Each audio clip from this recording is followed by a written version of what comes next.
The night air on Varela 9 bit harder than any storm Corporal Jack Rayner had ever weathered back on Earth. The wind wasn't just cold, it was sharp, almost intelligent in how it found the gaps in his gear and sliced at his skin. He'd been stationed on this frigid moon for nearly 5 standard months, assisting with humanitarian relief after the last devastating skirmish between the Cernathi rebels and the Dominion. But that night, the air felt heavier than usual, not from temperature alone but from sorrow. The refugee encampment outside Outpost 11 was near overflowing, hastily constructed prefab shelters barely holding up against the snow drifts. Jack trudged through the slush between tents, a steaming bowl of synth broth in one hand and his only thermal blanket rolled tight in his rucksack. His tent wasn't far, and he'd been looking forward to the warmth, however modest. Then he saw her, crouched beside a flickering heatstone that had clearly gone dim. An alien woman shivered under thin, wet robes. Her skin, an iridescent lavender, was ghost-pale in the moonlight, and the large fronds that served as her species' ears trembled with each gust. She clutched a small pendant in both hands, one shaped like a spiral of stars. Jack paused. He'd seen many like her, displaced, grieving, broken. But something in her eyes, wide, weary, and rimmed with silvery tears, made him stop walking. Her gaze lifted to his. She didn't speak. She didn't have to. He knelt beside her, placing the steaming broth in front of her gently. She hesitated, then accepted it with both hands, bringing it to her lips slowly, reverently. Without a word, Jack unrolled his blanket and wrapped it around her narrow shoulders. Her eyes widened. "You'll freeze," she murmured. Her accent was thick, and her voice sounded like wind through glass, but her worry was unmistakable. Jack shrugged. "I've been colder. Lie. But a kind one." The woman looked at him for a long time.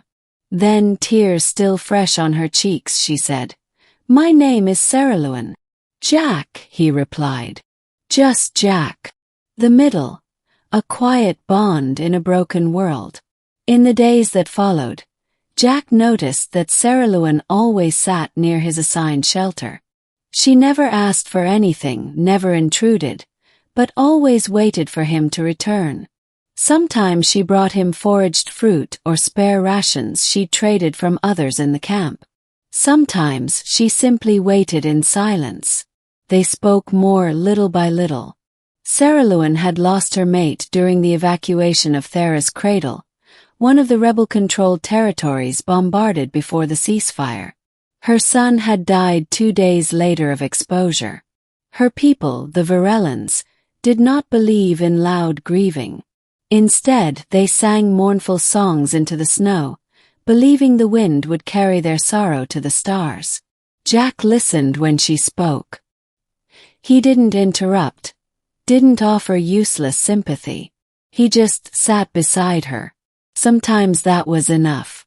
They started sharing his prefab shelter when the storm fronts grew worse. Jack had his blanket, and Sarah had scavenged another from aid workers.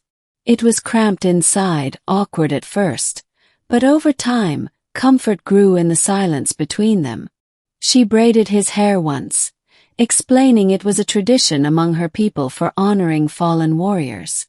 "You are not dead," she said softly, fingers deftly twisting locks of his brown hair. "Not yet," Jack replied with a grin. "You carry death in your eyes," she added. "But you hide warmth under it." He didn't know how to answer that, so he didn't. One night, Sarah placed her pendant in his hand. "This was my son's," she said. "I can't. You gave me warmth when I had none.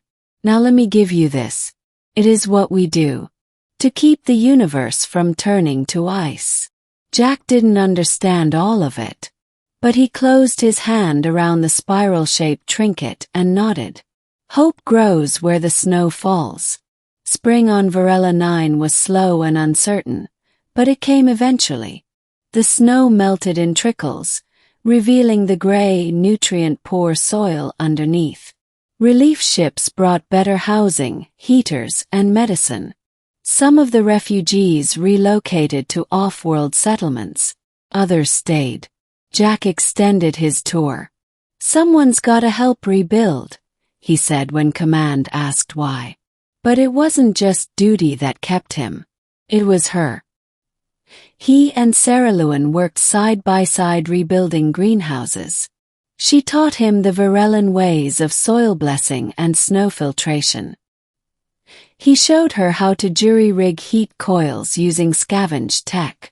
Together they built more than structures, they built a rhythm. One evening, as they stood watching the stars return to the night sky, she took his hand. "My people would not understand this," she said. "A human and a widow. But the warmth you gave me, it never left." Jack looked down at their joined hands. Her skin was cool but no longer cold. "I didn't give it to get anything back." "I know," she said, leaning her head gently against his shoulder. "That's why it means everything." The ending. A home forged in winter. Years passed. Jack never left Varela 9. He became a liaison between the Federation and the Varellans, helping the refugee settlement grow into a thriving colony. Some of the early settlers referred to him as the Warm Hand, a nickname Sarah Lewin refused to let die. They married, not with pomp, but with shared vows whispered under the auroras, surrounded by those who had once despaired and now smiled. The pendant Sarah Lewin had given him became part of the necklace he wore every day, alongside a carved wooden charm Jack had whittled during their first harsh winter together. And every year, on the night when the frost first touched the ground, Sarah Lewin would leave a steaming bowl of broth and a folded blanket on their porch. When Jack once asked why, she replied, "It's for the next soul who needs warmth. Like I did." Years later, long after they had adopted 2 orphaned Varellan children and grown gray together, Jack was asked by a young off-world reporter what made him stay. He smiled, looking at Sarah Lewin tending to the garden outside their home. Her hand still gentle, her spirit as warm as that first blanket he'd given her. "She needed warmth," Jack said softly. "And I didn't know it at the time, but so did I."